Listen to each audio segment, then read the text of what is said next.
What up, what up, what up, what up, what up, what up, what up, what up? What's good, people? What is up? What is they went from the fourth level of hell and sent us down to the seventh level of hell. Why? Because then you got Kwanzaa pulling out her titties. The whore pulled out her titties. And these whore bags over here started feeling and fondling on her tits. What? I don't have it to do with you. Girl, you can go over there, rant and rave. Girl, you can shake all your rainbow bright hair all you want, dear one. I'm not doing this. I'm not doing this with you, dear one. I'm not doing this with you, dear one. I don't have nothing to do with you, and I'm done. Baby, you can scream my name from the rooftops from now till Jesus come back. I'm done after this. Introduced to Tick's meat. Do you see what I see? Did y'all really hello, casting, wardrobe, y'all let him roll up out of wardrobe with these pants on, giving us all of this, thinking we were not going to see it? We have been waiting with bated breath and anticipating all season long for the slightest glimpse, and y'all just put it out there this episode in all of its magnificent glory. Listen, that young man said, baby, you ate on this first date, you giving up the cooch on the first date, okay? Well, you gonna run me my coins. Run me my cooch or run me my coins. Run me my cooch or run me my coins. Run me my cooch or run me my coins. That's our new theme song. That is the new song. Listen, somebody need to put a beat to that. Run me my cooch or run me my coins. Run me my cooch or run me my coins. This what y'all got going on. Called out Sandcastle. Sand, bitch. Ow. Oh my God, it was so funny, girl. Woo, baby, listen, let me tell you something. This shit started to turn into the precursor for some gay porn. That's what I thought it was. Because Big T is getting all, the voice starting to go deeper and get a little more wet and moist and sentimental and all this shit. And it was real gay at this point. Like, I thought the bitches was going to, I thought Lil Bird was going to turn Big T around and do him like he did Uncle Cliff and do the grease it up with City Lou and ran right in there. It's not a coincidence that Big T started off the conversation by trying to find out if Lil Murder was fucking Mercedes, which he found out he's not. It's also not a coincidence that he would start talking about prison. Why? Because the bitches was probably fucking in prison. Girl. Uncle Clifford, you better go get your man. Big T got plans for that. Well, he had it on look like something Big Bird vomited up or something like that. Like, I did not like it. That Big Bird couture he was going for, it did not work. Like, the pastor of a gay mega church on Easter Sunday. Okay, it was way too much sequins. He had on way too much makeup. Baby, his face looked like Iyanla Vanzant's neckline. Okay, just way too much makeup, clumped here everywhere on his face. Get it together, sweetheart. Like, you're a big girl, so that gives you a whole lot of canvas. So that was a whole lot of makeup, honey. And Rico looked like he was auditioning to be one of the three kings, or he was auditioning to be the main character on Jesus Christ Superstar. Girl, Wayne, did you have on a blue thong or a blue G-string or something? If you did, I want to see it. Get me up in my DMs, I do want to see if you have some blue thong or blue, jock strap, something like that. I'd love to see it. Anyway, but I liked it with the turtleneck. Now, Troy.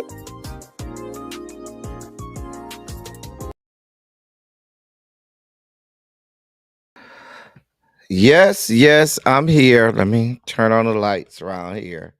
There we go. I am here. How is everyone? I hope you are having a terrific Tuesday. We are here.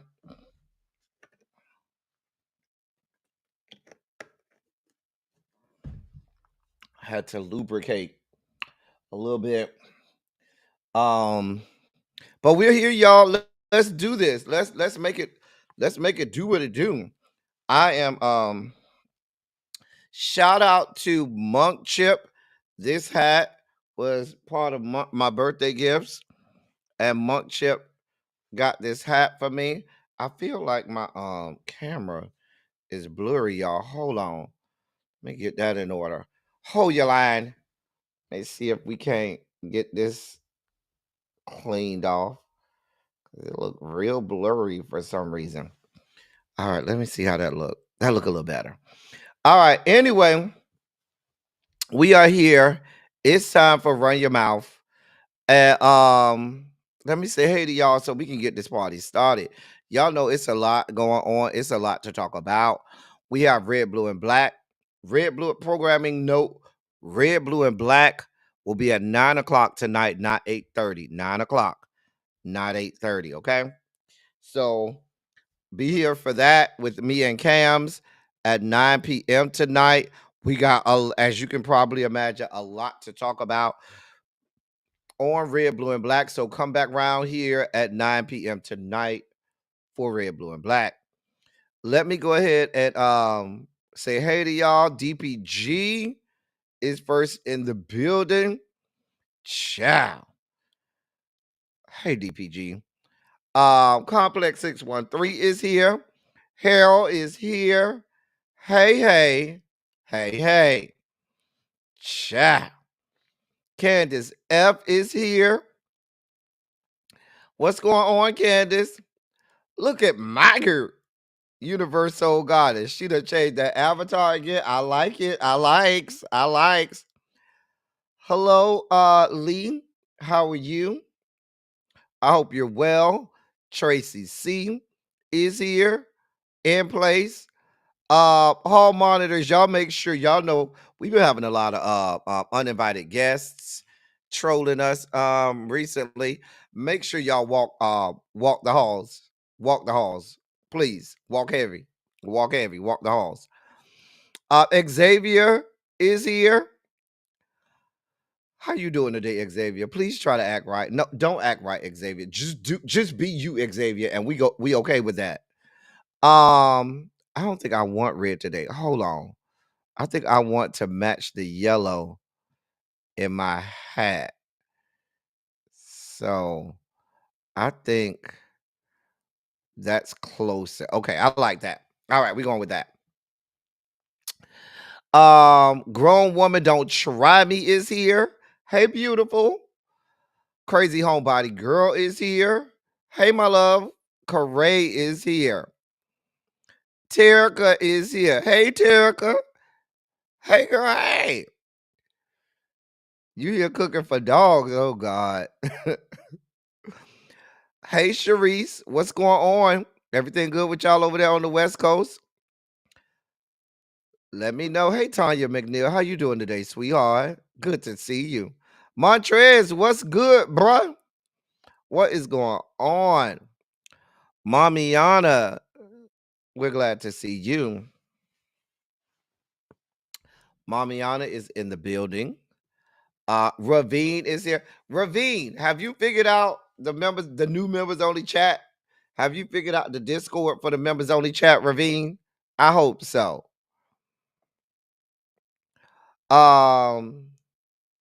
Tawana is in the building. Hey girl, hey. Looking beautiful. V Carter, what is going on? Hey Shay W, what's going on?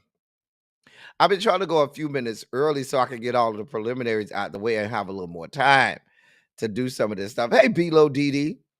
I love when I see you in the chat.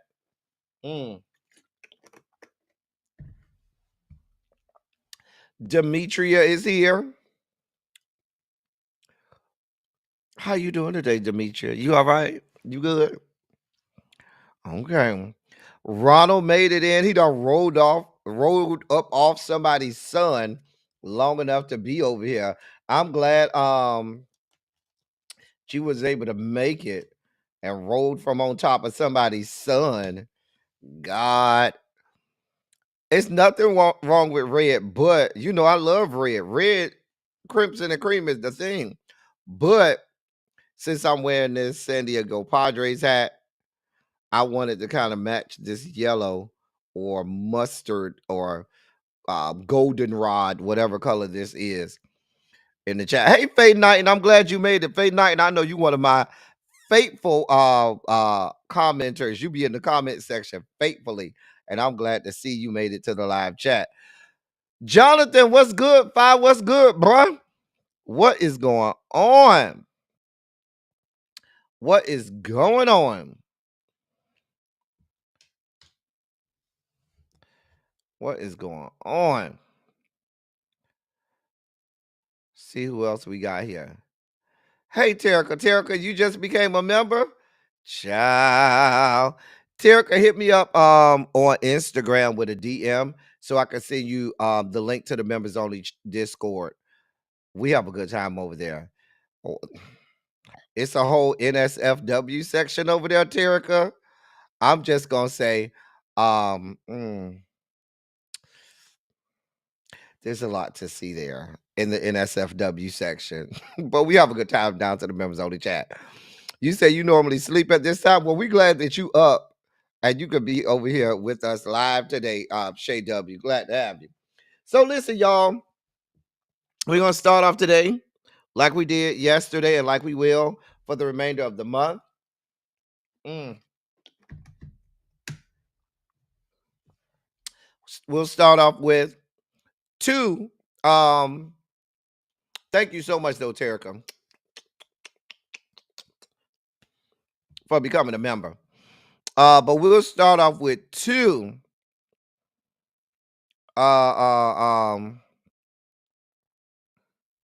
Look at Harold. Look at Harold. Look at Harold. Ciao. Anyway, we'll start off with two Black History moments.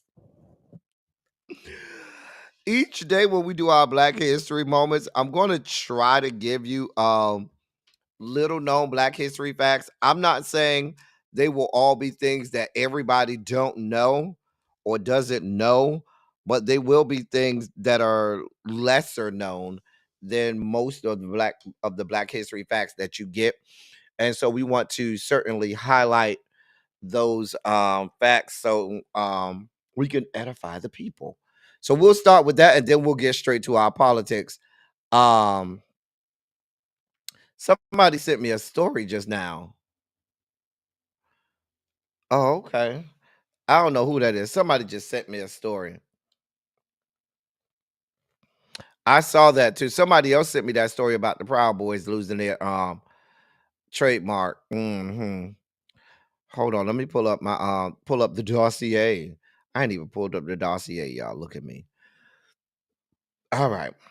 Let's pull up the dossier and get these Black History facts for you. All right. We got them. We're ready. Let's do it. In our first little known Black History fact. So, hey, Miss Shorty B. So, if you're in the military, you may or may not know of these gentlemen. Oftentimes, you hear a lot about the Tuskegee Airmen. We even had Tyler Perry did a movie about the 6888, the women that fought, Black women that fought. Well, some of you may or may not be familiar with the Harlem Hellfighters. The Harlem Hellfighters. Let me give you this story on the Harlem Hellfighters. As the war, I'm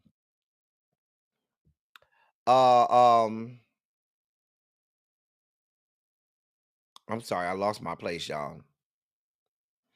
So today we're going to shine a spotlight on the critical role played by approximately 200,000 black black people who served in Europe during the conflict of World War One. Now, of that 200,000 black people that fought in World War One, there were about who served, I should say, in Europe during the World War One. 42,000 of them actually saw combat. One of those groups or units was all African American. It was a combat troop. It was the 369th Infantry Regiment, and they were known as the Harlem Hellfighters. Before setting out for Europe, the unit was refused permission to participate in the farewell parade on New York's National Guard, known as the Rainbow Division. They were known as the Rainbow Division because black is not a color in the rainbow. But after being assigned to fight under the 16th Division of the French Army, because many white American soldiers refused to serve with black soldiers, they quickly proved their bravery and combat skills. The regiment was initially nicknamed the Black Rattlers for the rattlesnake insignia that adorned their uniforms, and they were called Men of Bronze by the French. It is believed that their German foes were the first to dub them Hellfighters for their courage and ferocity. In one engagement, two of the most celebrated members of the unit, Private Henry Johnson and Private Needham Roberts, fought off an entire German patrol despite being severely wounded and out of ammunition. After Private Roberts became incapacitated, Private Johnson ultimately resorted to using his bolo knife. During the war, the Harlem Hellfighters spent more time in continuous combat than any other American unit of its size, with 191 days in the frontline trenches. They also suffered more losses than any other American regiment and more than 1,400 total casualties. The extraordinary courage of the Harlem Hellfighters earned them fame in Europe and America as newspapers recounted their remarkable feats. After the war, the French government awarded the coveted Croix de Guerre medal to 171 members of the regiment, as well as the Croix de Guerre citation to the unit as a whole. Some members of the Harlem Hellfighters received military awards from the U.S. government, including the Distinguished Service Cross. In 2015, Private Johnson was posthumously awarded the Medal of Honor, our nation's highest military honor. Um, they were the first New York combat unit to return home, and the regiment, which had been denied a place in the farewell parade the year prior, was rewarded with a victory parade. On February 17, 1919, New Yorkers of every race returned in huge numbers to cheer as 3,000 Harlem Hellfighters proudly marched up Manhattan's Fifth Avenue to the music of their world-renowned regimental jazz band leader, James Reese Europe. And that is the story of the Harlem Hellfighters. Unfortunately, you don't hear a lot about the Harlem Hellfighters. And I'm glad that we could learn a little bit about them today. Our second Black History moment is a story out of my fair state, and that is the state of Florida, where and this is all about the Ocoee. This is all about the Ocoee Election Day massacre. Hold on one second. Hold on. Hold on.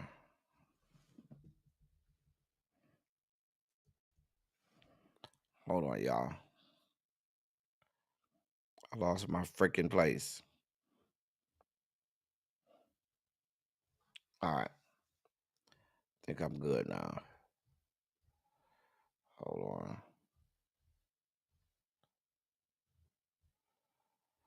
Hold on, y'all. Give me a second.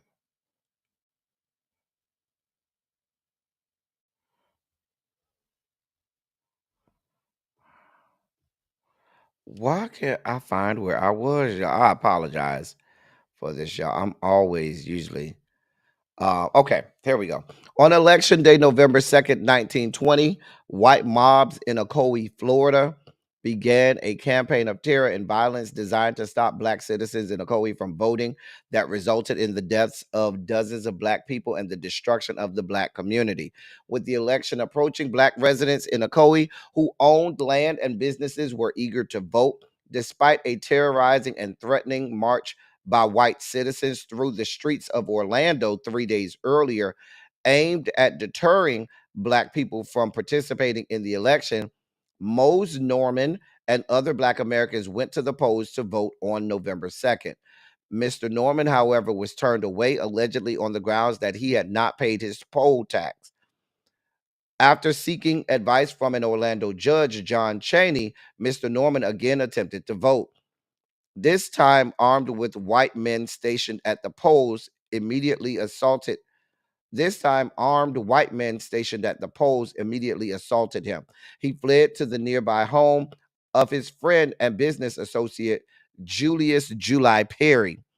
As word spread of Mr. Norman's attempt to vote, a mob of white residents seeking to capture him and Mr. Perry surrounded and burned July Perry's home. Mr. Norman escaped, but the mob severely wounded Mr. Perry. He was arrested, taken to Orlando, and locked in Orlando County Jail. The next morning, a lynch mob took Mr. Perry from police custody, brutally beat him, and hanged him within sight of Judge Chaney's home. His lifeless body was shot repeatedly over a 2-day span. They did it in front of Judge Cheney's home because they found out Judge Perry gave the two black men advice on how to go back and vote. Over a 2-day span, a mob of white Floridians killed dozens of black people and burned 25 black homes, 2 black churches, and a Masonic lodge in Ocoee. Estimates of the total number of black Americans killed during the violence ranges from 6 to over 30. There is no adequate accounting of this violence because neither the government nor the newspapers at the time thought it was important to establish how many black people were killed during the attack. The Ocoee Election Day massacre represents one of the bloodiest days in American political history. Black survivors fled the community, never to return. The entire black community of Ocoee was driven out within a year, forced to abandon or sell homes and land they owned.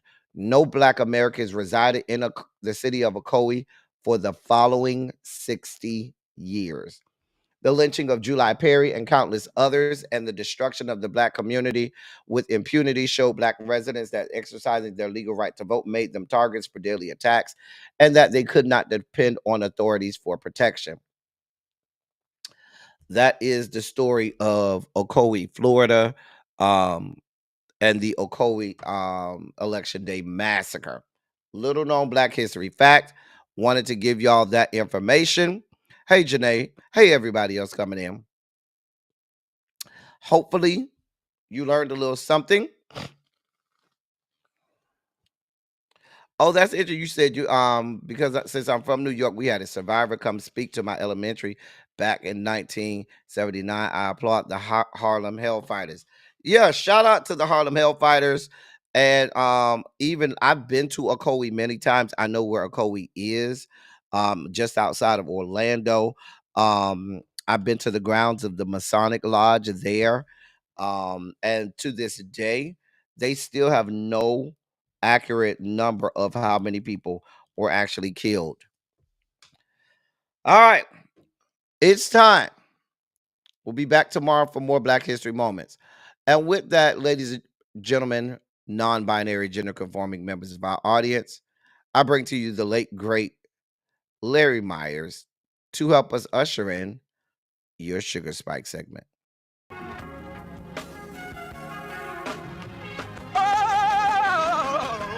Oh, God. You see, this is the part that I like. Major sugar spike. So loved the world, I want to fight. That he gave his only begotten son. Major sugar spike. And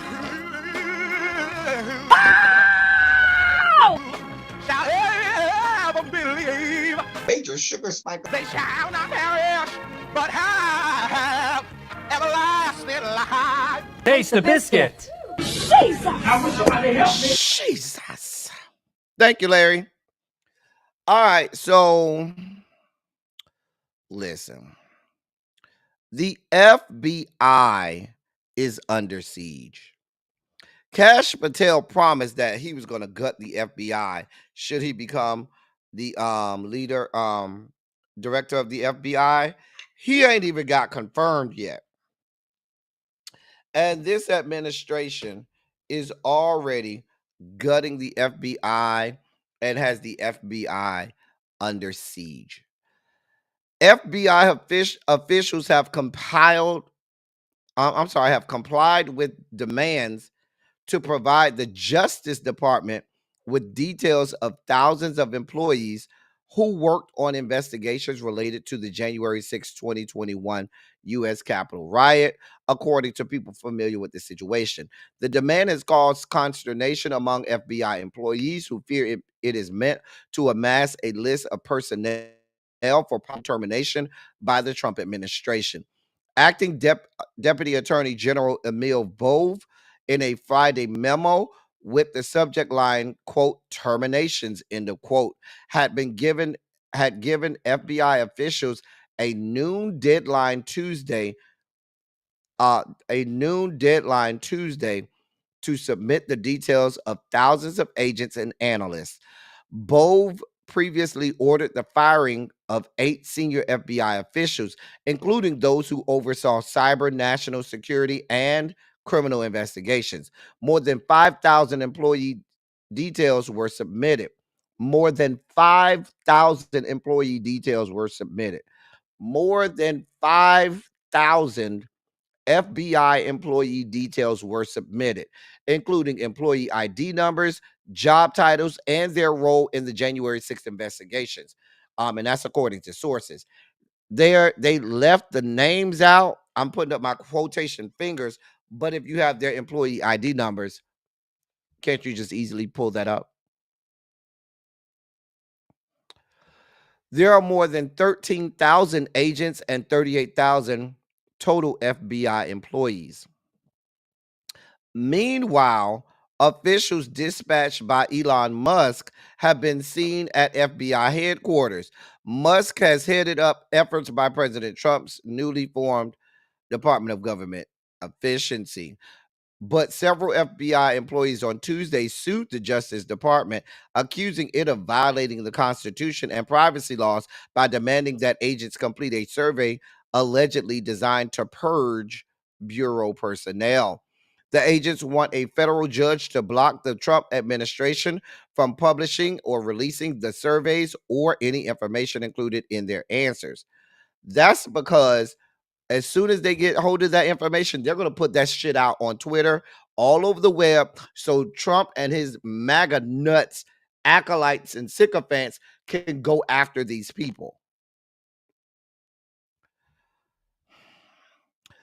The lawsuit segments of the lawsuit states, quote, the very act of compiling lists of persons who worked on matters that upset Donald Trump is retaliatory in nature, intended to intimidate FBI agents and other personnel, and to discourage them from reporting any future malfeasance and by Donald Trump and his agents.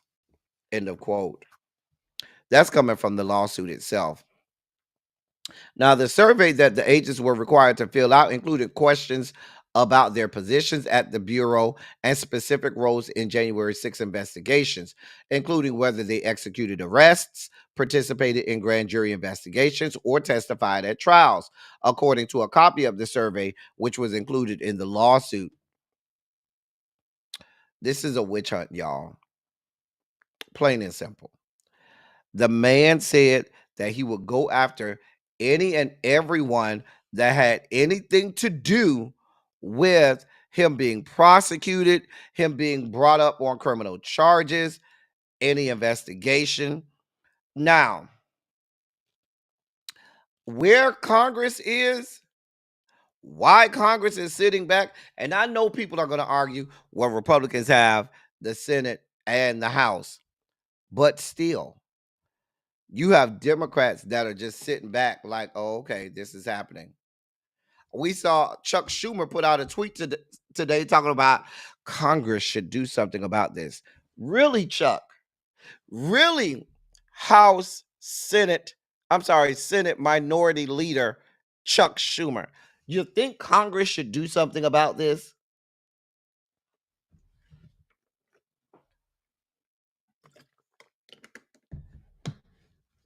A mess. Hey, Uncle Jay, the people did nothing but do their jobs. That is it. They didn't bring Donald John up on charges. They did their jobs. They didn't make up stuff. They did their jobs. I am well vested in this because I have 3 very close friends of mine that are part of the FBI. They have seniority and title and are senior staff at the FBI who have all been told to either quit, to either resign or be terminated. Figure your life out. That's what they've been told. To either resign or be terminated. Figure out your life. Now, all of them have said, well, they're going to have to fire me then. And then they got a wrongful termination lawsuit coming at them. I'm surprised they did too. Candace F. I'm surprised they did too. We'll see how long that lasts though. They absolutely could have. Absolutely. But what we have is they just sitting back.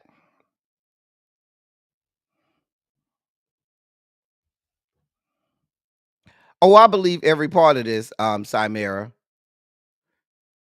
She said that the Senate have a gentleman agreement and don't want to shake things up because of decorum and tradition. Where the fuck is decorum and tradition? I'm trying to figure out because I haven't seen any decorum by the right or anything to do with holding fast to traditions. None of it. None of it. There's no observance of decorum or holding fast to any traditions that they have down to Congress. And that's my problem. My problem is establishment Dems really. I'm just going to be, can I just be honest, y'all? Can I just be real honest? Can I just be brutally honest? I'm just going to be brutally honest at this point. People in positions of powers in the Democratic caucus are happy to have their titles and get their pockets lined by special interest groups. One of the largest special interest groups being APAC. There are many special interest groups that line the pockets of leadership down to the Democratic Party. And what those same people will do, they'll try to get on camera and do some weak attempt at saying that they're fighting for the American people when all the while they're in the same beds with these special interest groups as the right is. They're not here for many of those in positions of power in the Democratic Party. They're not here for helping the American people. They're not here for trying to do right by the American people. They're not here fighting for the American people. They're not. They're fighting to keep their pockets lined with special interest money. It's much easier for them to play the victim. They love playing victim role. They love just laying there going, "Oh, they're so bad over there. It's we have to do something about it." Get off, walk away from the podium, go back to their offices and have lunch and sit down dinners and not be bothered with really and truly helping the American people. I hate to be the bearer of bad news. It's not all of them, but I'm telling you, those in positions of power,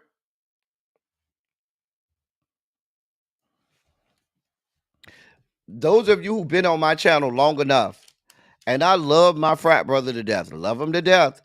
But if you recall, before Nancy Pelosi bowed out as Speaker of the House, I had said Nancy Pelosi is older than God.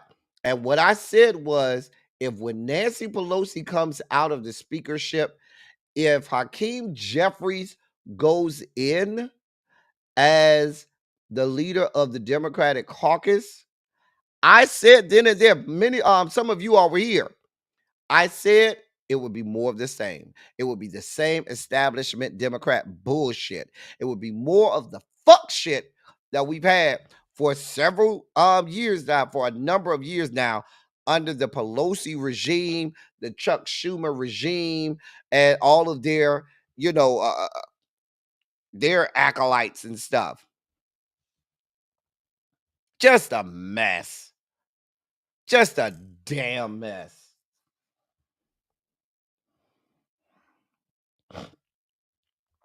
Just a mess. Listen, the larger agenda, universal goddess, is the money. This is all about money. This is all about the fact that they want to ensure that regardless of if Trump gets his tax cuts in through Congress, they're going to go in and set things up within the federal government that their tax cuts are permanent and that there's nothing that any Congress can do to stop and thwart it.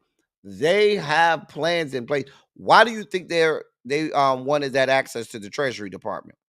Now, Elon Musk is on record saying he wants to be the first ever trillionaire. That's his goal. His goal is to be the world's first trillionaire. And when you can go to the world's richest country and have your way with their coffers, that's how you do it. The only entities on earth that are worth trillions of dollars are countries. And if he can take control and be the de facto CEO of America and have unfettered access to the treasury and our coffers, wouldn't that make it much easier for him to put things in place to make him a trillionaire? I'm just telling you what it is. I'm just telling you what it is. The same man who has billions and billions of dollars in government contracts, y'all have given him unfettered access to government treasury payment systems, to all levels of government. You know what you haven't heard about Elon Musk having? Here's a scary thing. They've given him free access to everything. There's no record of this man having security clearance for any of it.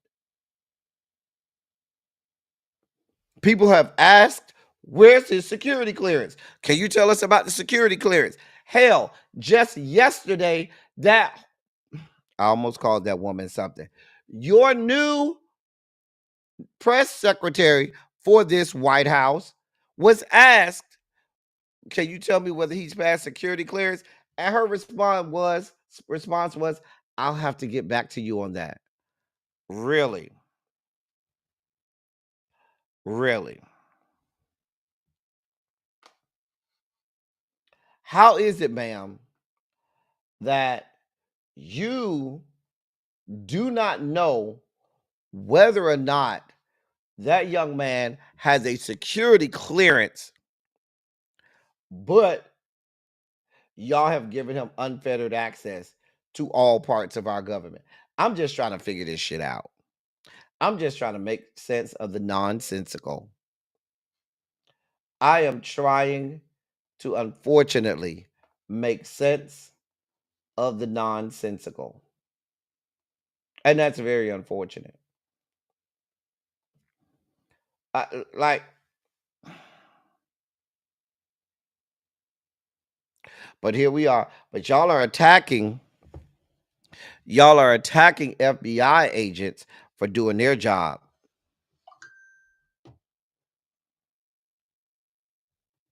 That's a good question, Miss Shorty B. Why wouldn't the White House press secretary know about that? Now, I believe she knows he doesn't have one. And as opposed to her just saying he don't have no security clearance yet, she was like, oh, I'll have to get back to you on that. She knows good and damn well he don't have a fucking security clearance.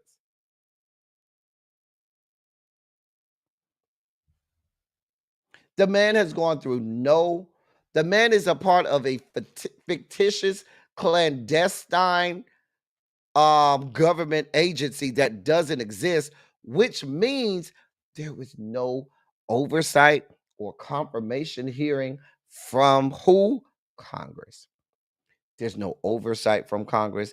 There's no confirmation hearing from Congress at all. The man has yet to get a security clearance at all, but he has unfettered access to all parts of our government, all types of information, confidential information.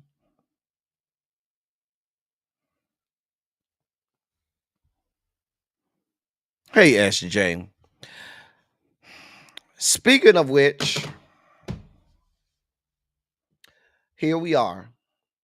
Now, people have told me, El Teddy, you went too hard on the Dems about confirming Marco Rubio 100-0 because technically Marco Rubio was qualified to hold the position. Marco, you really shouldn't have gone as hard on the Dems who voted to confirm Marco Rubio. You know what I have to say to the Dems that voted to confirm Marco Rubio? Fuck you and fuck your life. How about them apples? Fuck you and fuck your life. Because here we are. Here the fuck we are. You go over there to El Salvador, right, Marco Rubio? The same El Salvador where their president illegally is still in office, and the El Salvadorian people have been trying to put his ass out for some time now. That El Salvador, right? So Marco Rubio goes his punk ass over there. Hey Antonia, he goes his bitch ass over there. And what do we have going on? He goes over there, speaks with the president of El Salvador, and they work out some deal. Sure, you can send all of the undocumented immigrants, ship them all here. We'll take them all, no matter what country they come from. They can be El Salvadorian. They can be from some other country. We don't care. We'll take them all. And then goes further and says, not only that, we'll even take U.S. American born prisoners that you want to send here to our prisons, because that's what they're touting over there. The prison system in El Salvador that has been deemed inhumane by every humanitarian agency on the planet. These are the same jails that will put hundreds of inmates in a cell that's only supposed to hold a dozen or so. And they'll have hundreds in there. Fend for yourself, make it happen. The president of El Salvador touts the fact that that his prisons are in the fuck humane. They have been trying to get him out of office. The man has overthrown his own country's government. And why do you think they went over there and said, let's go talk to him? See what the fuck he did. And now Marco Rubio, the same fucking Marco Rubio, who y'all voted for in the Senate 100-0, has now said, sure, we'll broker a deal with El Salvador to send American citizens to prisons in a foreign country. So when you people come to me telling me all about how I shouldn't have a problem with some Democrats voting to confirm these people, fuck all of that shit. Because it doesn't matter how qualified they are. I told you this yesterday. It doesn't matter how qualified they are. It doesn't matter what their past was.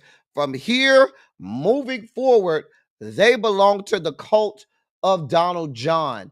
They're going to do any and everything that he tells them to do, whether or not it's legal or illegal, whether or not it violates our own Constitution, whether or not it violates the laws within this country.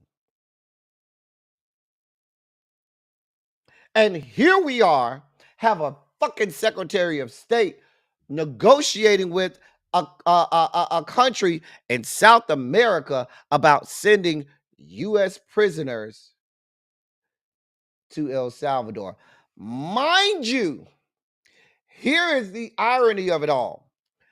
Every time Donald John gets a microphone, he wants to remind us how, oh, all of these countries are sending their worst to America. They're unloading their prisons and sending all of their prisoners to America. And you just had the fucking Secretary of State of these yet to be United States of America agree with another country to have our prisoners sent over there. I want to make this shit make sense for me. This is the fuck shit that we're talking about. This is what's going on. And you people want to tell me about why we should or should not confirm these people. Fuck all of that. Shit. I'm spiking.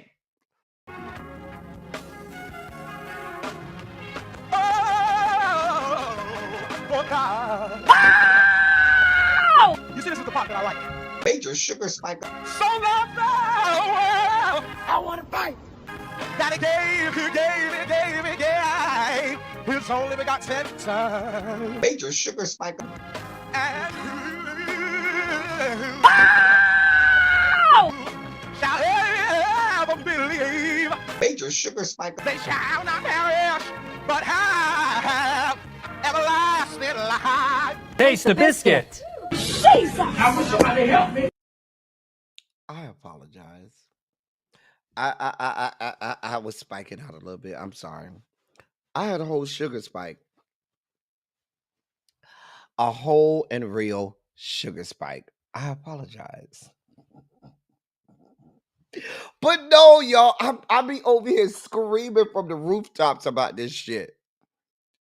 Okay, thank you, Carol. I had to regulate my sugar levels. Cause I'll be over here saying, what the fuck are we doing? There's no one out here to protect us. Nobody in positions of power are trying to do anything to protect us.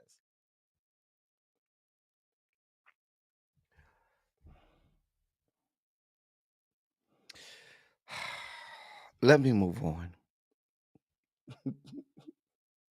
It just keeps getting better and better. Better and fucking better. Carol. Girl! Let me give me some high cheese. I do got some high cheese over here. Let me eat one of these good high cheese that might help me make it through. Eat this. No, I don't want the dragon fruit. I want the mango high cheese. Okay. Got a pack of high cheese over here. Let me eat this mango high cheese. Maybe that'll help me regulate my sugar level. Mm.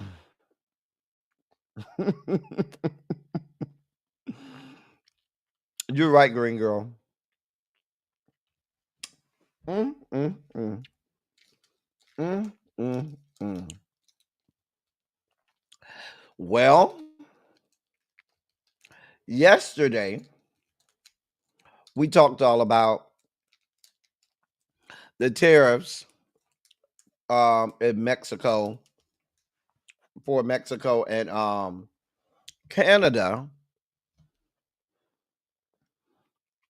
There was a third country that received tariffs as well. That was China. And I told you I was waiting to see what China would do. China has responded.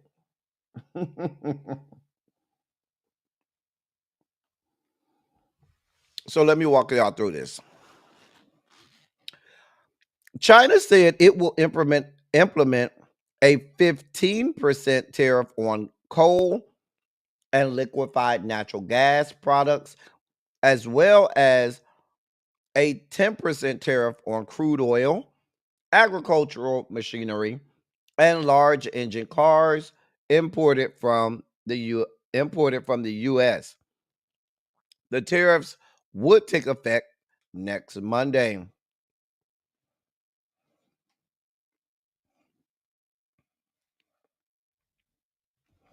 That's what China. Here's the exact statement. The U.S. quote: the U.S.'s unilateral tariff increase seriously violates the rules of the World Trade Organization. It is not only unhelpful in solving its own problems, but also damages normal economic and trade cooperation between China and the U.S. End of quote. In addition, China's State Administration for Market Regulation said Tuesday, that's today, it is investigating Google on suspicion of violating antitrust laws. The announcement didn't mention the tariffs, but came just minutes after Trump's 10% tariffs on China were to take effect.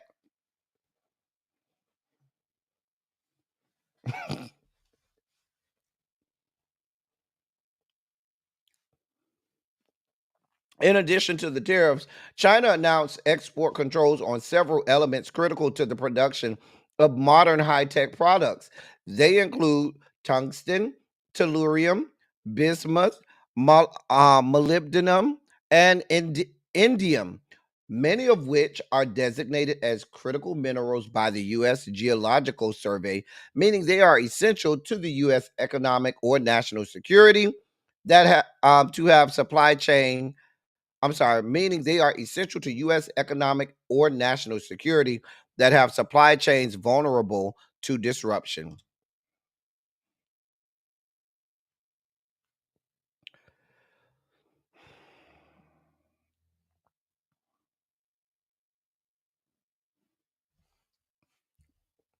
I don't know what y'all want from me. Well, let me tell you what will get more expensive now that Trump has imposed his tariffs on China.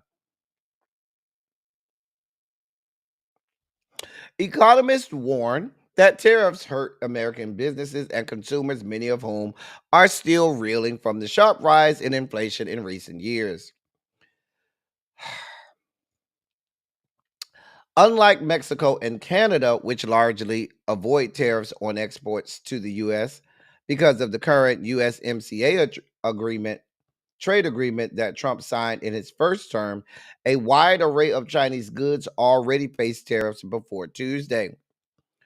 Trump also, in addition to the new 10% tariff, Chinese goods are subject to additional tariffs, a 100% tariff on electric vehicles and 25% tariff on steel and aluminum products. But several items had been exempt from tariffs. One of the biggest exemptions had been consumer electronics, but that exemption is no longer in place with the new across the board tariffs.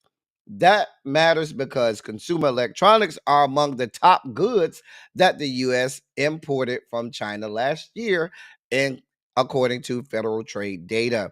Communications equipment accounted for 12% or $47 billion of the $401 billion worth of goods the U.S. imported from China last year, not accounting for December, making it the single top category of goods the U.S. imported from China.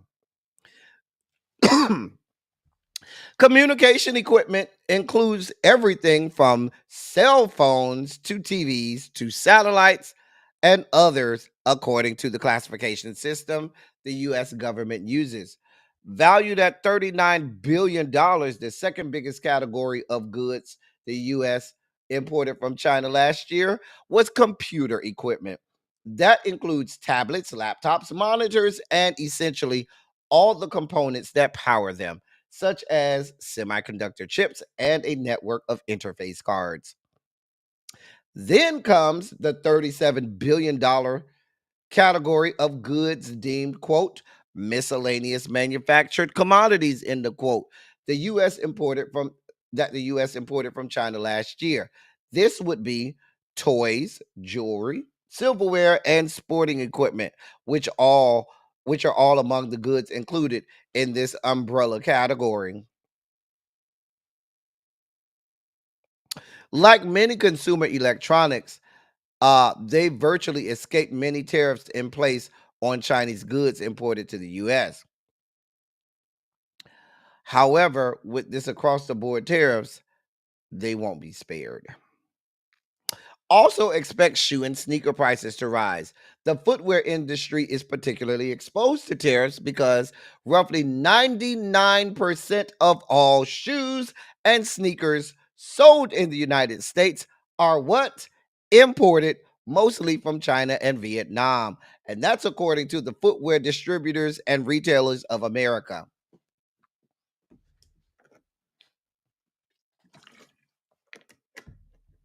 Let me say that again.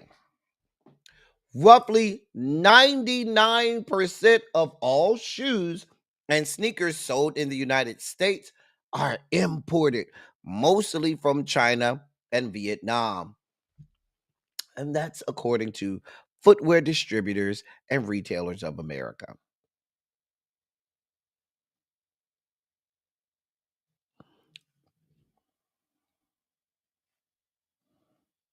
Here's what the president and CEO of Footwear Distributors and Retailers of America said to CNN, quote, if you want to make a list of ways to drive up prices, this would be at the top of the list. It's totally counterproductive. We pay the tariffs. The American consumers pay the tariffs. These are not external revenue sources. They are internal. End of quote. That organization, that's the Footwear Distributors and Retailers of America, that they represent companies like Nike, DSW, Under Armour, and dozens of other brands.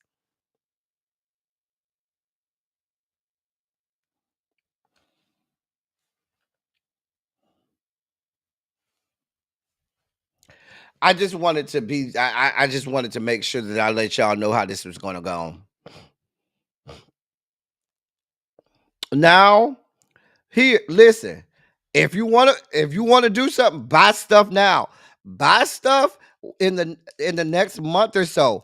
You're good while inventory lasts. But know that the tariffs started yesterday. And so as the inventory starts to, dwindle, those companies have to go and do what? Re-up on inventory. And the re-upped inventory are probably going to cost more. I need a new computer anyway. Let me go buy mine this weekend. Hey, Miss Bay Thing.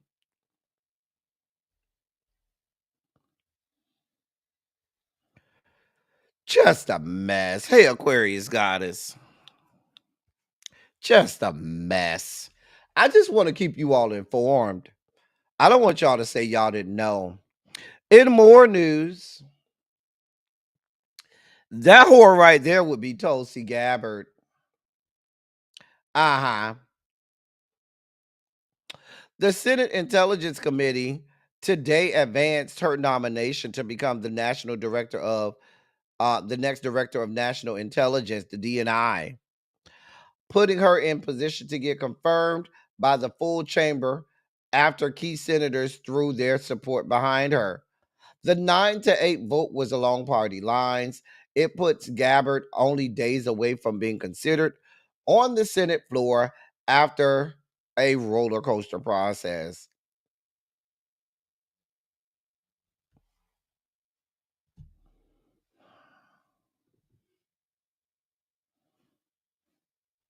This is happening.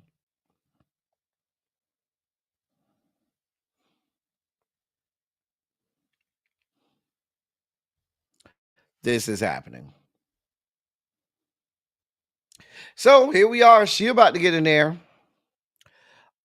In addition to her, Robert F. Kennedy, he moved out of committee, so he'll be making it to the floor for confirmation. I'm sure there'll be a few Dems that'll vote for him, and we'll point them out here. I'm just sick of it. I'm sick of it. I am sick of it. I'm just sick of it. Let me move on, but I don't want to spike out again. Listen, at least listen. I don't care what we do, we need to support. We got to support those people that are here for us. The AOCs of the world, we have to protect and support them. And then our girl, because she one of us. She's black, y'all. She's black, y'all. She's blackity black. She's black, y'all. So the Republicans and the MAGA nuts are losing their goddamn minds because our girl is speaking her mind. Here's one example of her speaking truth to power. The DOJ and the people that he's going after were simply doing their jobs. The problem is that Americans thought that it was okay to take a full-fledged criminal and make him the president of the United States, and then they want to act aghast when he does criminal things. Let me tell you, we have a thug in charge of the United States, and if we don't wake up, we may not have a United States, because right now he has only been successful in being a divider in chief. Shout out to her. They all up in arms about that. They're also up in arms about her. Oh, they really up in arms about this.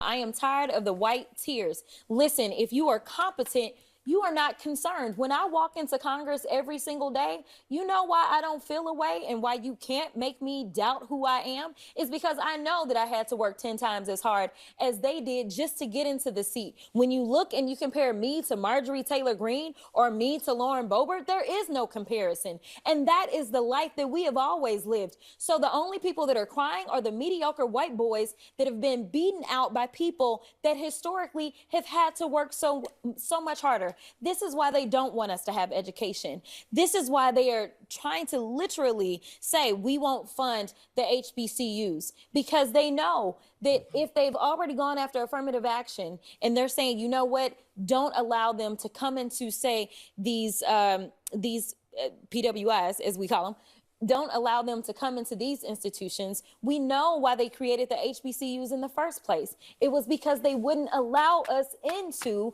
the white institutions. And so now they're not allowing us in. And now they're saying, you know what, we're also going to defund the HBCUs. You know why? Because they don't want any more Kamala Harrises. They don't want any more Jasmine Crockets. But I got news for them. I don't care what they do. We will fight to the end to make sure that we get our due. Because again, if you want to talk about the people that shouldn't be in this country, you probably need to look in the mirror, because the last time I checked, the Native Americans who Summer ICE have been rounding up, or the Puerto Ricans who are absolutely Americans, listen, the only people that came and colonized this place are your ancestors, Trump.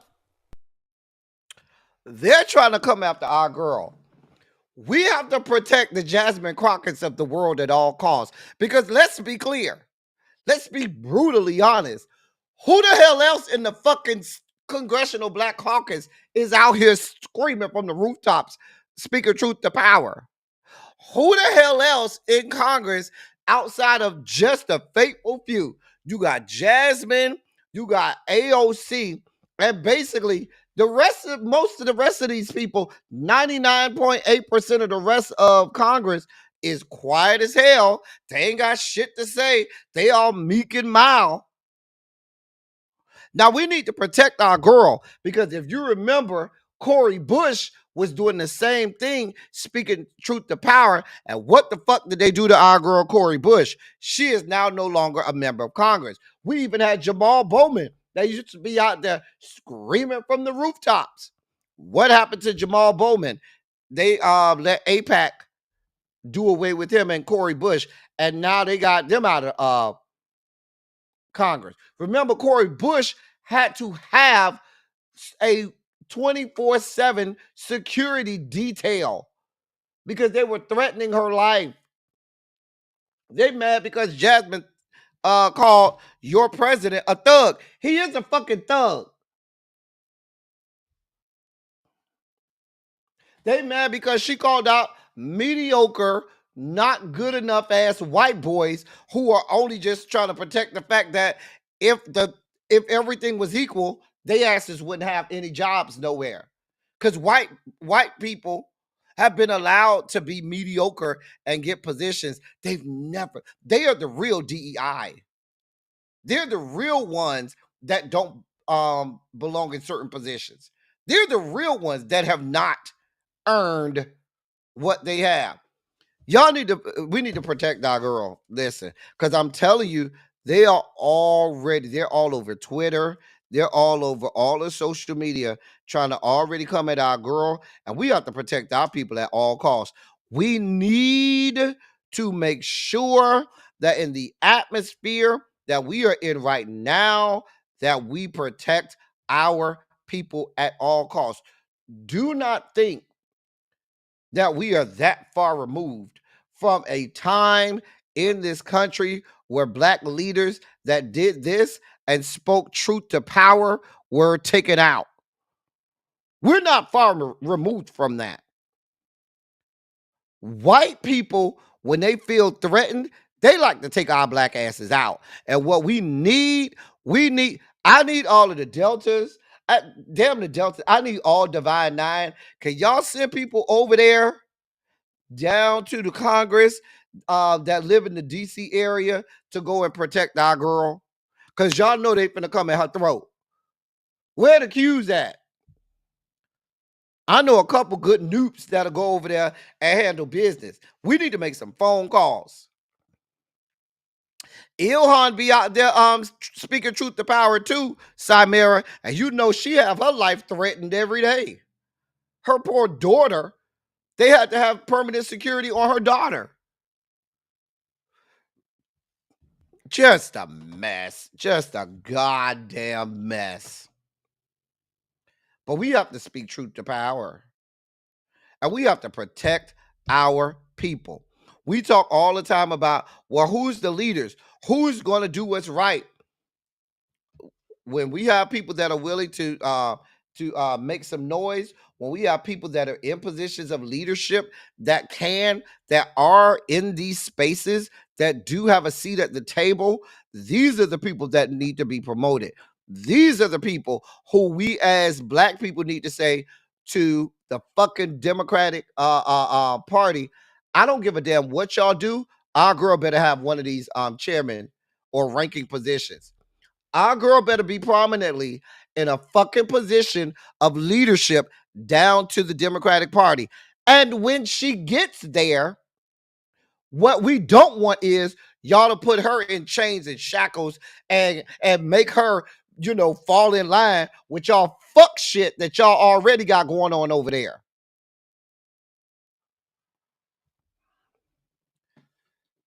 Cha. Yeah. Shout out to Jasmine for telling it like an IS is.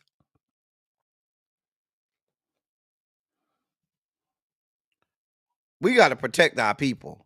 And then after we protect them, we as a people need to go to the DNC and says, hey, bitches, our girl need to get in there. Don't ask us no questions. If you want our support, we need our people in positions of power. Because who y'all have over there right now, it ain't cutting it. That ain't what we here for. We're here for this. We're not here for what y'all got going on. And when she gets there, let her do what she do. Hey, L said, snook up in here. Hey, lovely 31 Blueprint. I think I saw you sneak. Yeah, you snuck up in here too. Hey, in more news. Now, this is disheartening.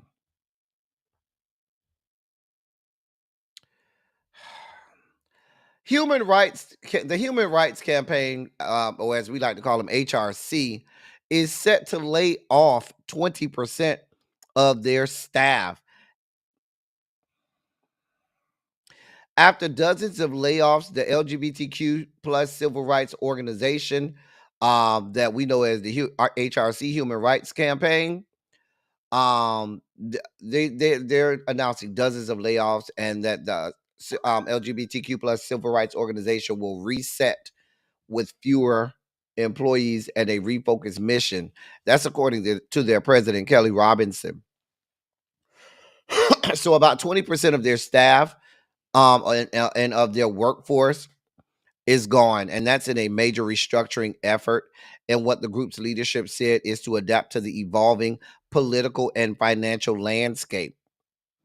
According to a senior HRC official knowledgeable about the decision making process, the layoffs, which will take effect on February 12th, will impact about 50 employees.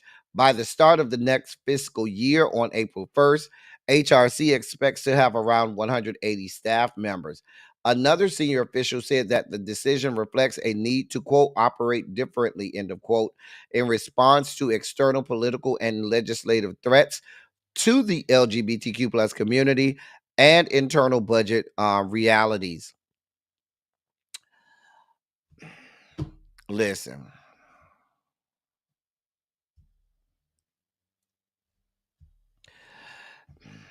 let me keep going. In recent years, HRC has experienced significant fundraising success with revenues exceeding expectations.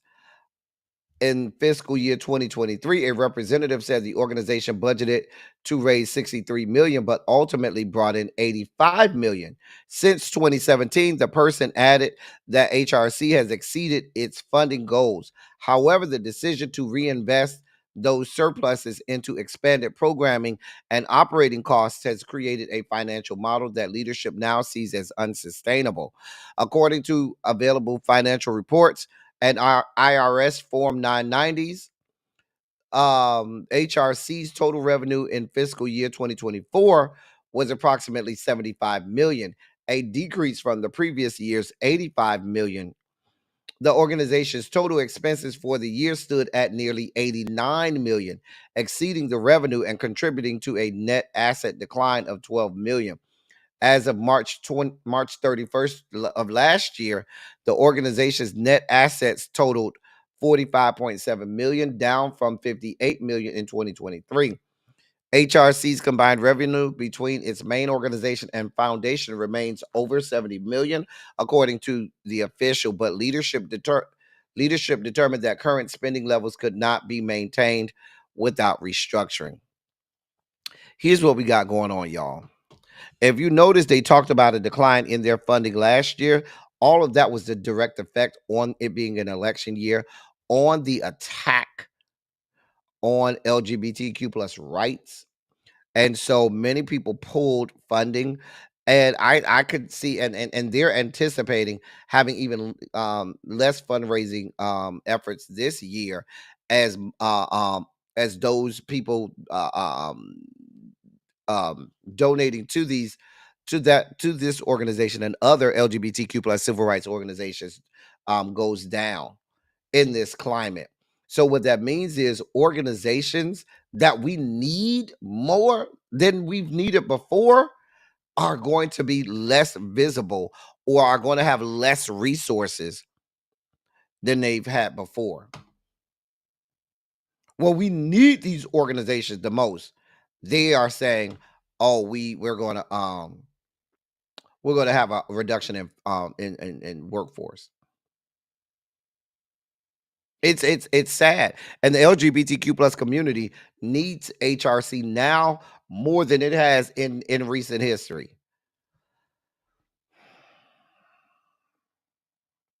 So this is a story that I saw. Most people won't fully understand the grasp of this until it's too late. Organizations like HRC are some of the largest and most effective organizations in terms of getting legal representation for LGBTQ plus people when they have been wronged, as well as fighting the federal governments and state governments that enact laws that are unconstitutional or laws that disenfranchise the rights of the LGBTQ plus population. We know we're about to be in a fight because Obergefell, I expect not to make it to the midterm elections. And other laws, we already see that the CDC and other government health agencies are removing all guidance to assist LGBTQ plus people. In addition to that, They're removing guidance with regard to HIV. They're removing guidance and monies with regard to helping our trans brothers and sisters. It's just a mess. And organizations like this that tell me that they are having a reduction in workforce is scary, because what that means is they have less money and less funds and less people in their organization to help us in this fight in a tangible way. These are the organizations that pay for the lawsuits. These are the organizations that have lawyers that go and try these cases in these federal circuits. This is scary, and I think that the LGBTQ plus community is in disarray right now. There's no real and clear direction right now, as with a lot of minority groups. Most minority groups, and this is not just the LGBTQ plus or people in this country, but even Black people, Latino people, Asian people. People are in disarray. Organizations, minorities are in disarray right now.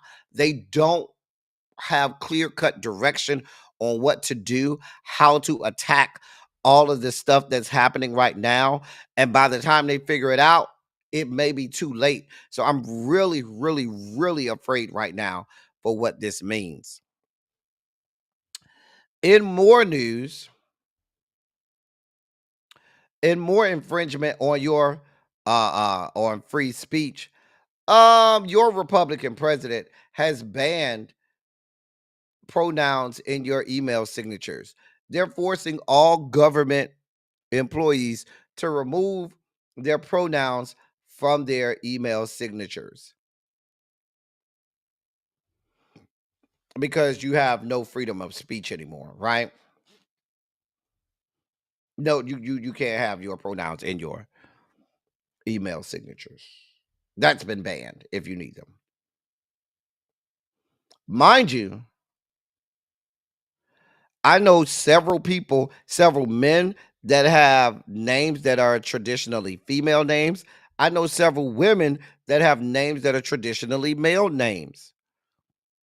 Or the fact that I want to have it. You mad?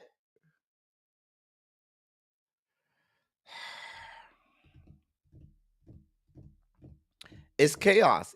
And this is how they want it. They want everything in chaos, everything in disarray. Nobody knows what's going on. Nobody can figure out what to do. And that way, it makes it harder to put up a fight.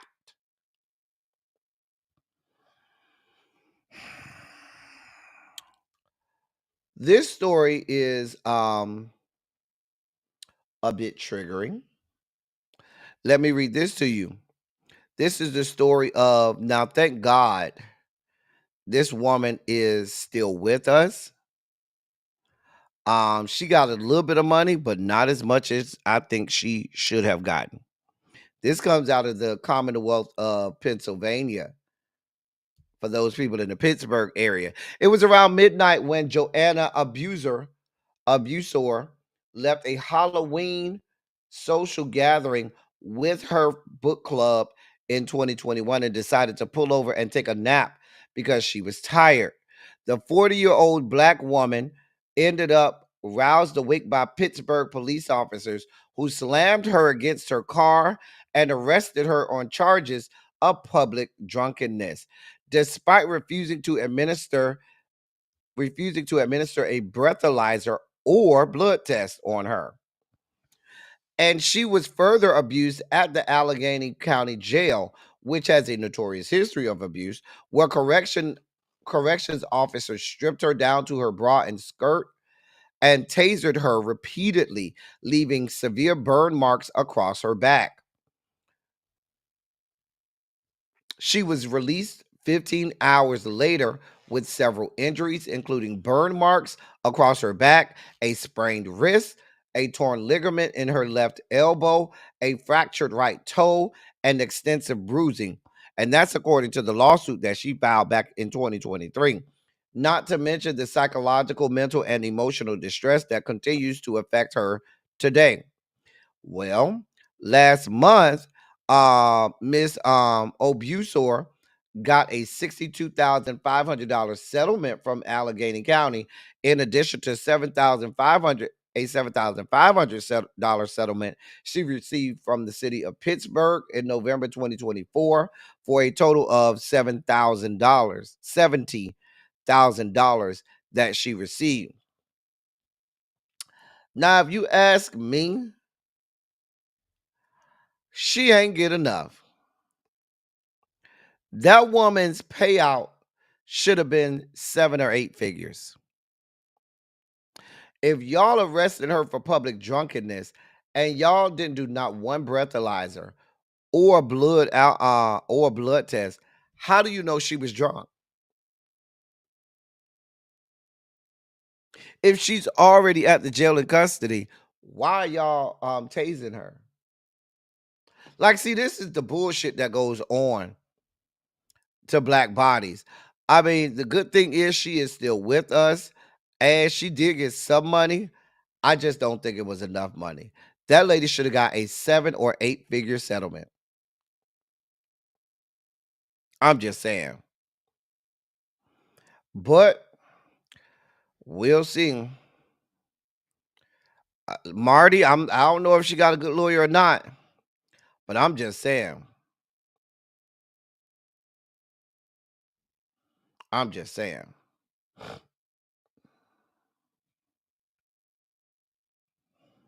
Harold said, I have a male cousin named Tracy, but he spells his with a Y. Most of the Tracys I know spell theirs with a Y. Most of the female Tracys I know, they spell it with a Y.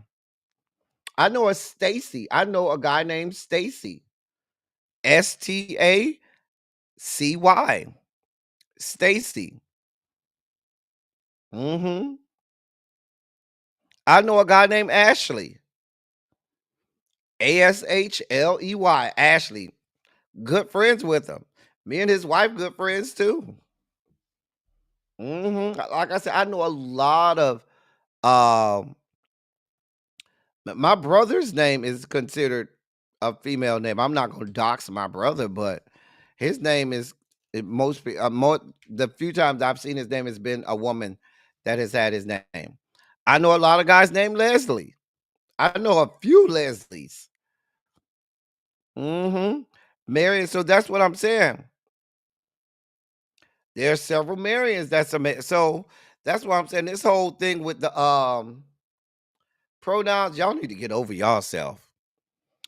As we delve outside of the Sugar Spike segment, but deeper into the dossier,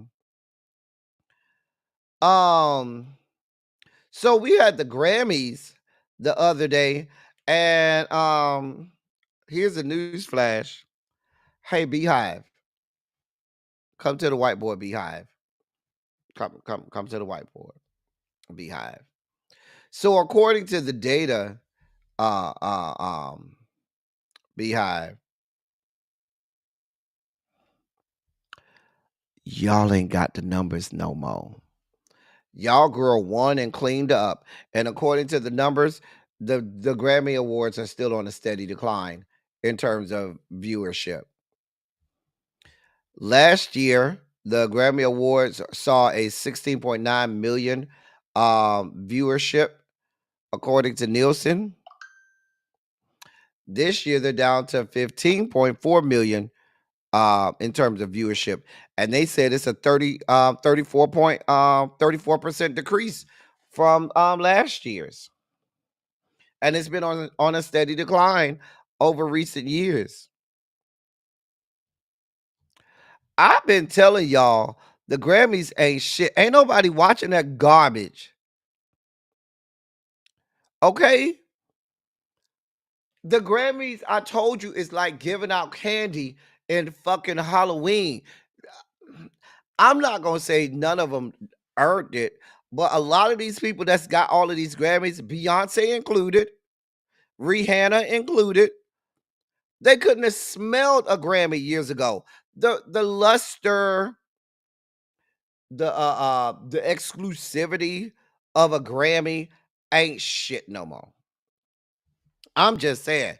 Now, we can't take it from her. The woman won, but ain't nobody was there to see it. I'm just saying, apparently.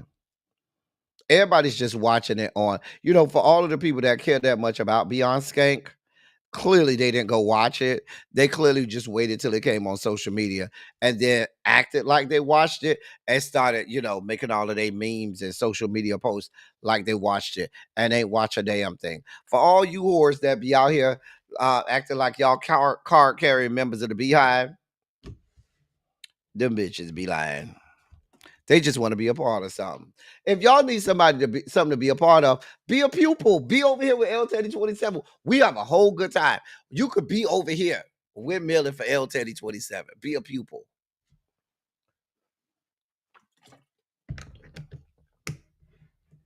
But they say y'all not watching. That's what they said. Anyway, I ain't got nothing to do with it. I'm still mad at how y'all disrespect the Babyface. I'm just gonna be honest. I'm just mad at how y'all disrespect the Babyface.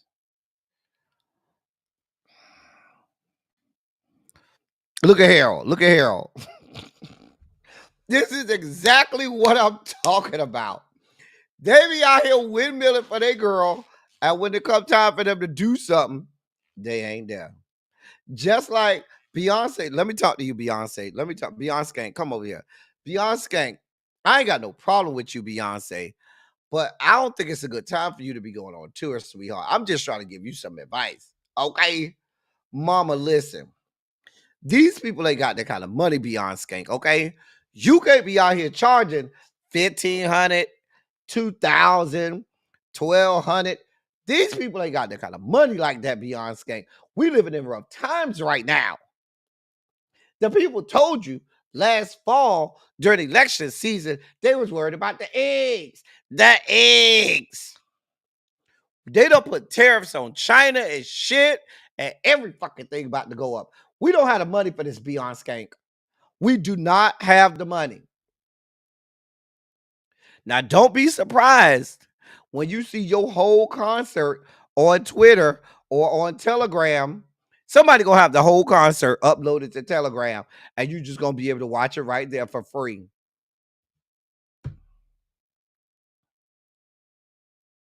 I'm just saying.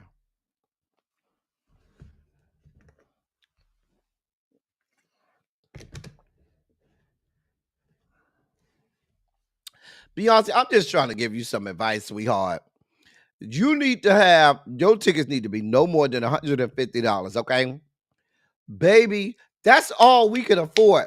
$150 is as high as we going, and that better be on the floor. The nosebleeds, we need them the things to be by $17.50. A good $17.99. 400 sections, we could do that for $17.99, and it could go up from there. But the highest that we need to pay, $150 is the highest. $150 better get me, second or third row from the stage. I'm just saying. We're not paying $2,500, $3,000. We're not paying that shit. Well, I ain't paying shit because I'm not going. I'm just telling you what I know. I'm not going. But these people ain't got this kind of money. These people taking out mortgages on houses. These people are doing self-extractions of their own kidneys to go sell on the black market so they can get money to go to this concert. You need to think about the people. When are you going to think about the people, Beyonce? What about the Beehive? When are you going to think about your people? Lord. These people that gave you millions of dollars. You damn near a billionaire. And you can't hook up the people. We told you. Nosebleeds, $17.99. Front row, maybe $200 for the front row. But from 2 to 10, row 2 to 10, that need to be $150. $150. Now, if you want a VIP, we'll give you a VIP. VIP, $300. $300. No, they ain't got it, Marty. They ain't got it. Them gonna be the same hookers that's cars getting repoed. That's gonna be texting people like me. The next week talk about, can I hold some money to pay? No, bitch, you can't hold shit. Anybody who called me and asked me when Beyonce's on tour, if they could hold some money, I'm gonna look at where they live and I'm gonna see, is Beyonce in the area? Because I ain't giving none of these hoes no money. If I know Beyonce is in the area anytime around that time, bitch, I ain't giving you shit. No, bitch, go get it from Beyonce. She got it. Because you trying to go to that whore concert and you can't even pay your bills. Girl. You. Don't ask me for nobody. I'm telling you. Because I already know how this is going to go. They're both going to be at this good concert. Next thing you know, they're going to be crying, bro. Can I hold $100? Can I hold $50? Can I hold $200? No, bitch. Y'all already, I'm just telling y'all how this going to go. Girl, I don't know. So the Met Gala, I can't help you, Harold. Harold! Girl, Harold, I ain't got nothing for you, okay? I don't have nothing for you, Harold. I ain't got nothing. Anyway, so y'all are silly as hell. Right, I need money to get home. Can you send me an Uber? I need the Uber. Can you send the Uber to help me get home? Can you send me a Uber? Send the Uber. The Uber. I'm not doing this with y'all. Anyway, oh, child. The theme for this year's Met Gala is out. Let me see what they talking about. So that's what the Met Gala put out. Well, let me make it big so y'all can see it a little better, so you can see it. There it go, right there. Okay. So this came from the Met Gala people. On May 5th, the 2025 Met Gala will be hosted at the Metropolitan Museum of Art in New York City. This year's theme, quote, super fine, tailoring black style, end of quote, draws inspiration from Monica L. Miller's 2009 book, Slaves to Fashion, Black Dandyism and the Styling of Black Diasporic Identity, which highlights the fashionable style of Black men in 18th century Europe. Dandyism is a term that describes the style of dress of a dandy, a man who is elegant, neat, and fashionable. Dandies were known for their over the top, highly stylized appearance and mannerisms. This self expression was a way to resist political and societal norms such as racism, injustice, and offensive stereotype. Although dandyism has its roots in Europe, this style became a global movement that focuses on the formation of Black identities as their lives transitioned from slavery to freedom. This style of artistic dress will be featured in this year's Met Gala. All the co-chairs of this event are Black men who have been influential and outstanding in their respective fields, which truly embodies the theme. Pharrell Williams, Coleman Domingo, Lewis Hamilton, his fine ass, ASAP Rocky, if he ain't in jail, and honorary chair LeBron James are co-hosting this event and planning the showcase. With the theme and co-chair announced, all there is left to do is wait until May 5th when actresses, musicians, and other celebrities will walk the red carpet and the exhibit doors will be opened. I'm here for it. I'm here for it. Now listen. This sounds like the Men's is going to be giving us what we need. The men's is gonna be lighting a foot that night, okay? The men's should have tight tights on. The men's will be watching the bulges. I want to see what they come out with, okay? Now, this is supposed to celebrate black men in Europe. We'll see what they come out with. I'm looking forward to see, which means that I'm not particularly here to see what the women do. Not unless the women come dressed like these black men, then I'll be here for it. I want to see how much you stick to the thing. I just want to see what Lewis Hamilton gonna have on. He's so fine. Girl. Jesus. Yeah, pretty much DPG. Mm-hmm. Child, we all are friend. You see how we be in the members only chat. So we'll be watching. So the Super Bowl is on Sunday.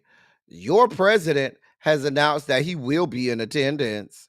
However, we find it very interesting, very, very interesting that in the great city of New Orleans, right,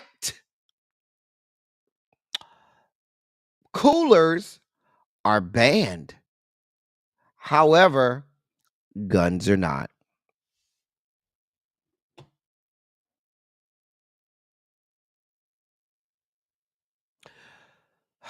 Patrons of the popular New Orleans entertainment district, the French Quarter, will be subject to searches for illegal items like explosives, but legally owned firearms are permitted.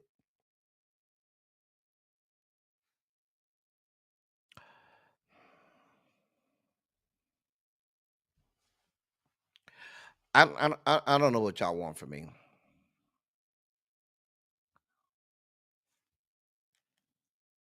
According to the Louisiana State Police, an enhanced security zone will be in effect, and certain items such as chests, coolers, and bags over a certain size will be prohibited inside the zone.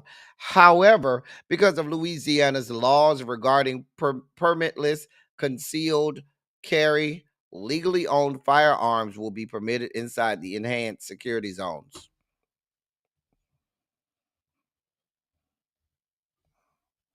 I'm not going to tell y'all what to do. Y'all are legal gun carriers. Y'all legally are holding firearms. Your president will be there.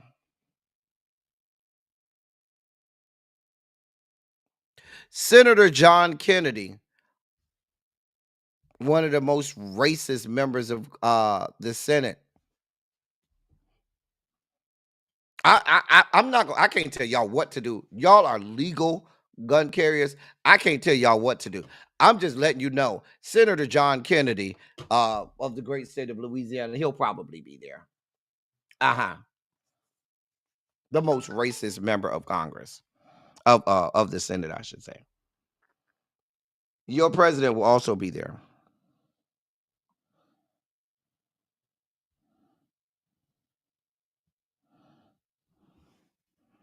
So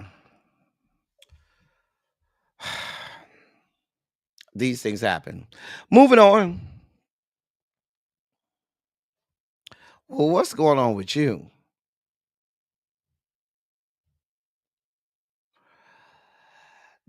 Tracy, did you send me this? Hold on, let me see if Tracy sent me this. Uh-uh. Oh, is this the new one you sent me, Tracy? Is this the one with the man? Okay, Tracy sent me the one with the man. Okay.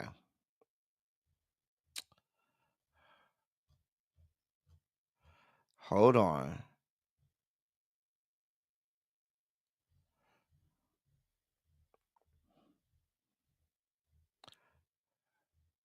I'm trying to see.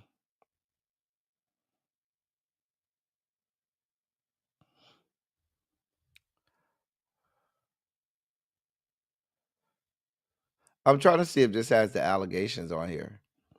Tracy, the one you sent me last week, is this the one with this man right here? Because I don't think this have the allegations on here, Tracy. What Tracy? I ain't even looking at the chat.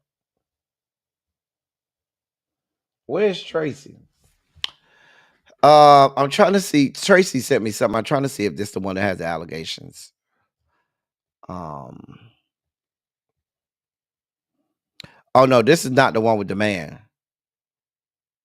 This is United States of America versus him. No, she ain't sent me. Tracy, I need you to send me the one with this new one with this man. She'll send it. All right. So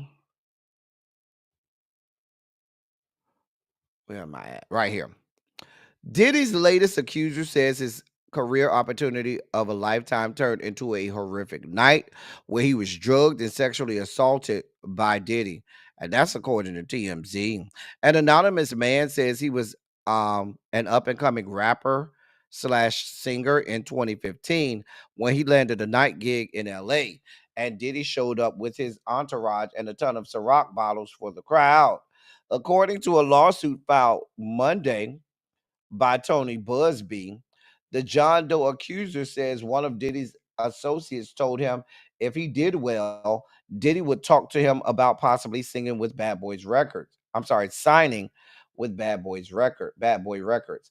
After his performance, he claims he was invited to a VIP section where Diddy and other well-known artists, many of whom were taking drugs. While they were partying, he claims someone handed him a drink, which Diddy himself had sent over. But soon after drinking it, he felt lightheaded and blacked out. He recalls seeing Diddy and company having group sex around him as he drifted in and out of consciousness. In the suit, the accuser includes a photo of a container smaller than a pen that he claims Diddy used to dose drinks with GHB, better known as the date rape drug. At some point, he says he woke up to Diddy grabbing his genitals and believes the mogul was performing oral sex on him. The accuser says he tried to fight back, but Diddy threatened to ruin his career. He finally made his escape when Diddy demanded he have sex with a woman in the room, but instead the accuser pretended he needed to go to the bathroom. Then he bolted. He's suing Diddy and Bad Boy Entertainment for sexual battery and conspiracy. Diddy's attorneys have told TMZ, as they have for months, quote, Mr. Combs cannot respond to every new publicity stunt, even in response to claims that are facially ridiculous and demonstrably false. Mr. Combs and his legal team have full confidence in the facts and the integrity of the judicial process. In court, the team will prevail that Mr. Combs never sexually assaulted or trafficked anyone, man or woman, adult or minor. End of quote. Listen, the man liked to have sex. The man was a whole sex addict. Okay. Hey, Morgan. No, this not the Jane Doe. Aquarius, the only real sign. This is the John Doe. John Doe said he was at the club in L.A. He was drugged. Some kind of way he found himself, I guess, at Diddy house. He said in and out of his drug induced state, he saw people having sex around him. Baby, he said, now he don't know for sure whether or not Diddy had sex with him, but he said Diddy had his hand on his genitals. I don't know if this gonna hold up in court, sir. You admitted that you were allegedly in a drug-induced state. So we don't know whether or not your cognizance of what happened can be trusted at this point. You have any other evidence, sir? You say you woke up with his hand on your dick and your nutsack or whatever he had his hands on. But then you said, well, I think he might have sucked my dick or he might have performed more. Do you know? Was the man's saliva on your dick head? Did you have a glob of spit on your shaft? Sir, were your nutsack hairs extra glistening from that extra coat of spit that he lathered them with. We need more evidence. I don't know how this is going to hold up in court, sir. I mean, we need some real concrete evidence, sir. I'm going to see if Tracy could get us the documents, and then we'll read the factual allegations. Anyway, in our last story of the day, if you one of them nasty ass people that like to go to nasty ass Waffle House, you should know that they're tacking on extra fees because of the egg prices. Starting Monday, Waffle House is adding a temporary 50-cent surcharge per egg during when you go and order anything at their stores. Quote, the continuing egg shortage caused by HPAI, highly pathogenic avian influenza, has caused a dramatic increase in egg prices. Customers and restaurants are being forced to make difficult decisions. We are continuously monitoring egg prices and will adjust or remove the surcharge as market conditions allow. End of quote. And that's according to a statement that Waffle House announced yesterday.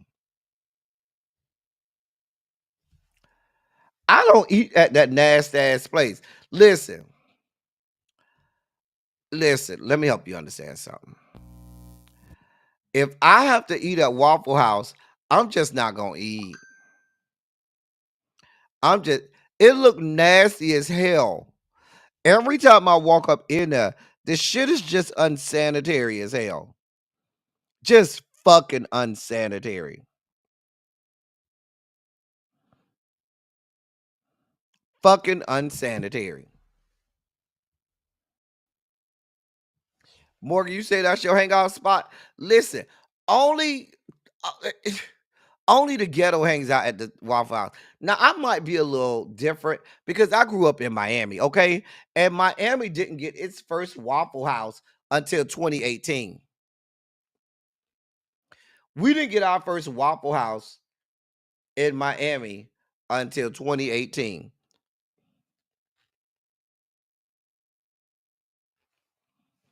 I'm just saying.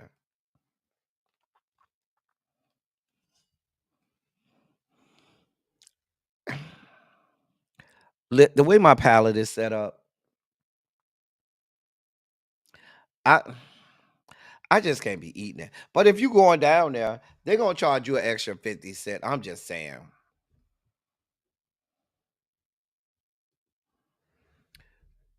Ronald, these people are trying to sell them eggs. They're gonna sell them good eggs. You were listen. That's basically like stealing a kilo. You stealing 100,000 eggs from a trailer is like you taking a whole kilo.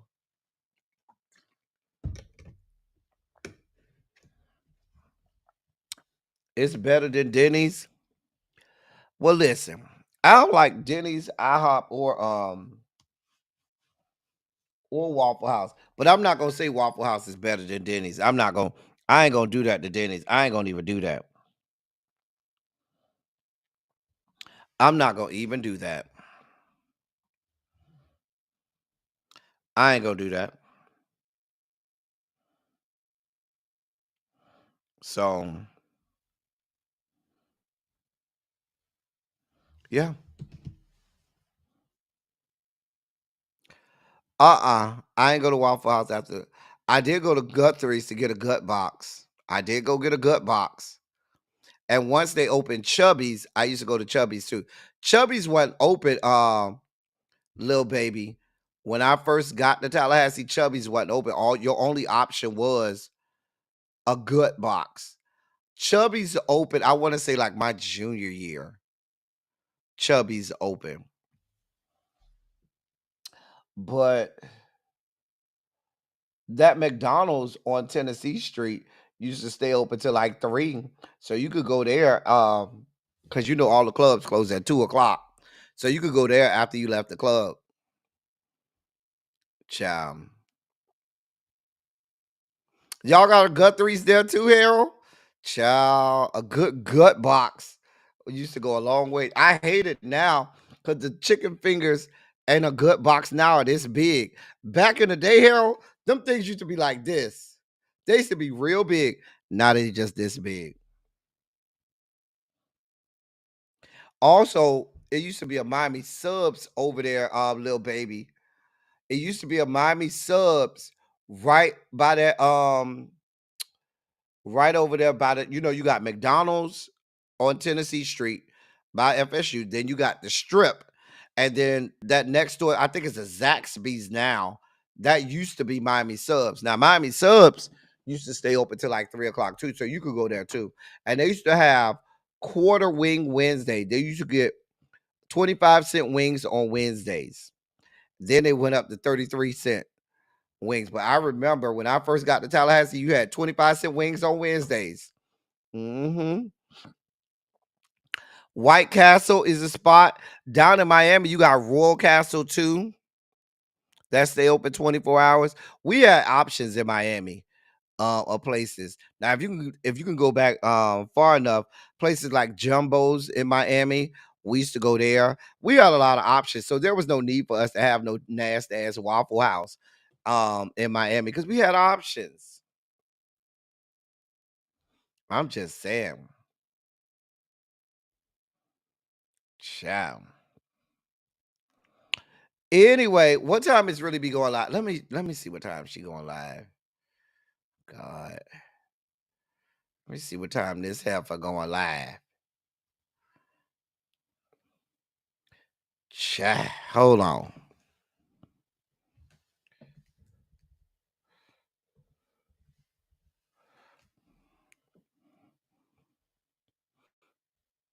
Oh. I don't see no live set up for her. I don't see no live set up for her. Anyway. I'm about to get out of here. Y'all got some stuff to do. I'll be back tonight at 7 o'clock. Don't forget, tonight at 7 o'clock, we'll be back here and we'll be live for Red, Blue, and Black. I'm about to go get something to eat. Take care. Look at Tar Shell. Roll it up in here late. We still love you, Tar Shell. Anyway, 11 Worth Cafe.